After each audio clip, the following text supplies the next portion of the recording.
everyone, Walter Bowne here from Eastern High School, advisor of the award-winning Voyager newspaper. Go to voyager-online.org.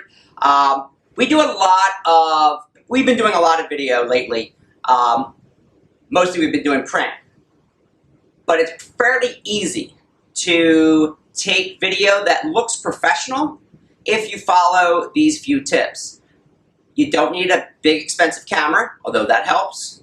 But basically all you need is your smartphone. Like I have my smartphone right here, and I have a light right here. These are cold shoes. I have a mic right here, and this whole getup, minus the phone, I don't know, maybe 50, 60 bucks, right?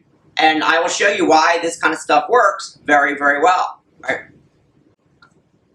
All right, these are the problems generally with video. Let me put this away. Make sure everything's off, save the batteries. Okay, there we go. All right, number one, the video is taken vertically. All right, you never ever want to have your video up like this. You see it all the time. It's crazy. You should shame people, joking, but not really, who take video that way. Portraits, photography, yeah, that looks great. You know, prom photos, you want the whole body in it, but you don't want the margins to be black. You see this all the time. You don't go to the movie theater, and the movie theater's like this. That's crazy. Number two, the audio quality is too poor, right? That's very, very important. That's why you need a simple mic like this, or a mic attached to your subject, or just get close up to your subject when you are recording, all right, or have an external mic, all right? For this, I have a mic on the camera, and I have a mic over there on my desktop, and I will use Audacity, or I'll use Final Cut Pro, or iMovie. I don't like iMovie too much, but there's lots of, relatively simple, though Final Cut's not that simple. Audio is so important. Number three, video is taking much too far away from the subject, okay? If you're in the stands and you're shooting with your cell phone onto the court, that's not going to work. You need to actually get on the court, well, on the sidelines, or, you know, away from the coaches and the refs, but you need to be in the person's face. In photography, it's called filling the frame. You need to fill the frame, okay? Video as well as photography. Number two, shaky video. All right, you can do a lot in post-production. A, you can't take away the blurriness, all right, the fuzziness, all right? I've had photographers take sports shots we could never use. The shutter speed, everything else was just too blurry. Nothing, Lightroom, Photoshop, shooting raw even, is not going to help that. What helps it is to stabilize, either using a rig like this, right, or better, a tripod, or if you have nothing else except your body, put your elbows into your gut and try to hold the phone or the camera as steady as possible, okay? Next one, video is too grainy, poor quality, okay? And then the video is not properly edited, okay? It is easy to take video. It's harder to edit that video because that's where it takes time.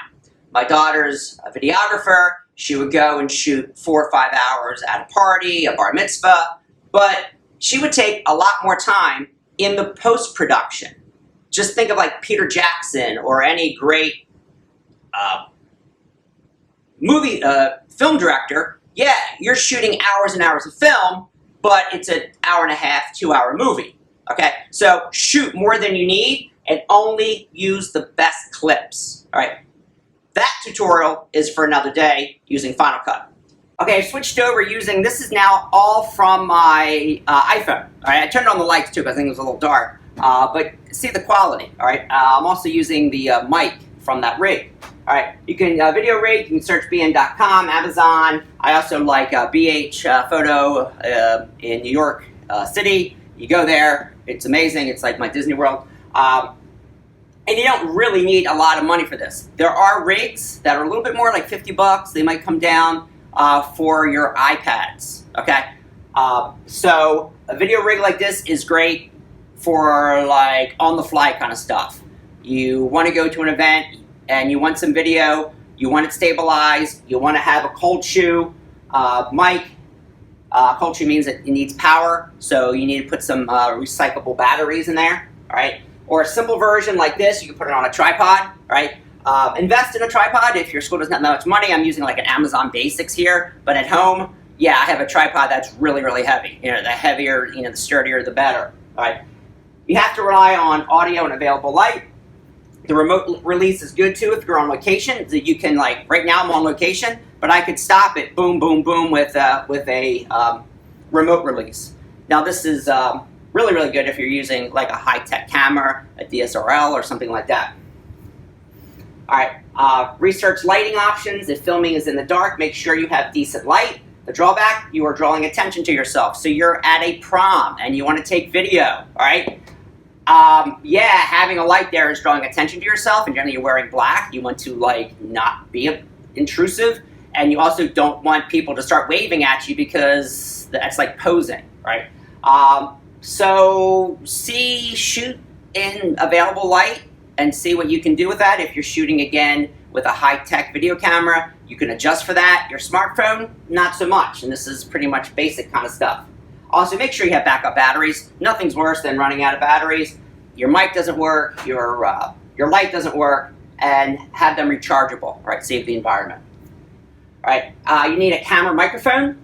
Better capture audio with a semi-pro mic. These can be purchased for under 20 bucks, like the one I have here. And again, this thing has been dropped a few times, and it's been really good. Again, same issue with batteries, all right? Just do some research, look at the reviews, compare prices. Again, you don't need to spend a lot, but as you get more professional, you may want to, you know, go up the chain.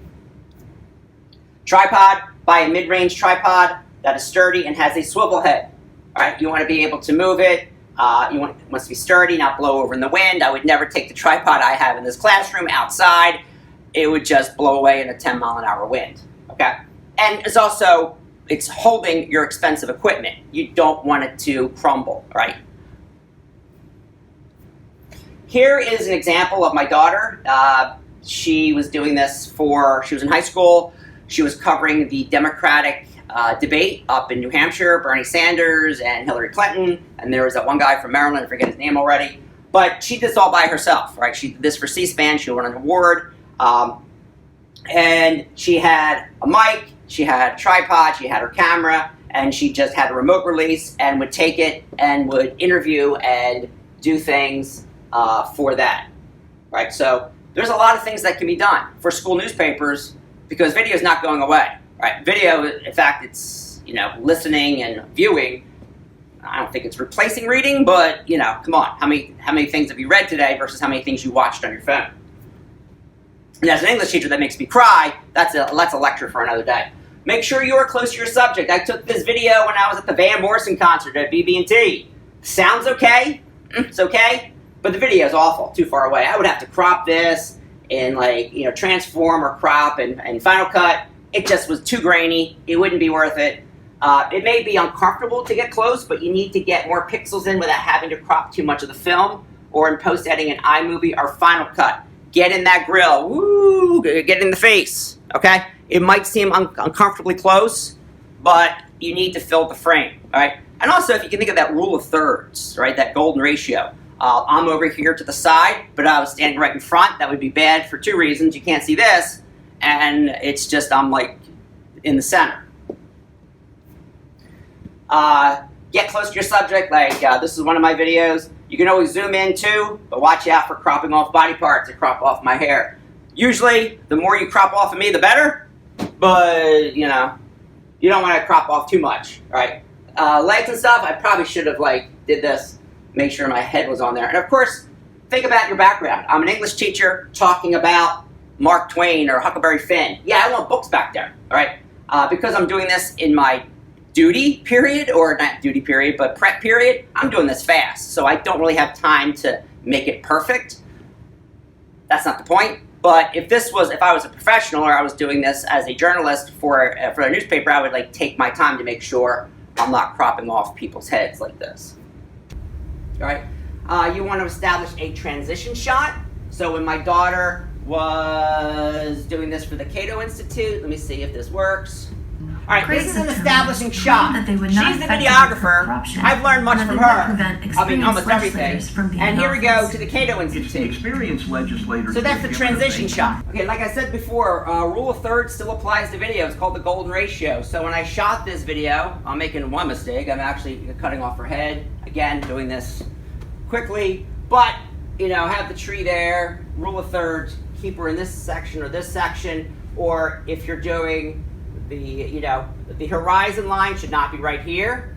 If you want more of the ocean, the sky should be here. If you want more of the sky, it's right here. It depends on what you want to emphasize.